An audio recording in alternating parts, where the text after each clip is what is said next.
Acharya. My name is Sowmya. I am in my third month of pregnancy and I'm living in Dubai. To be honest, every day each class is different from the previous and each class has different informations.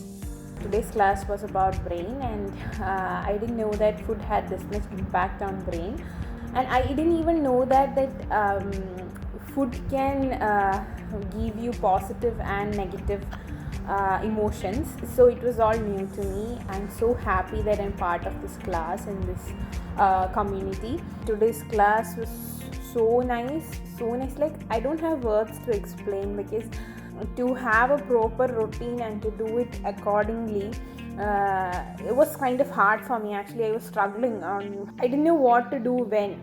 So your class really helped me, and also the importance of having a focus on your goal.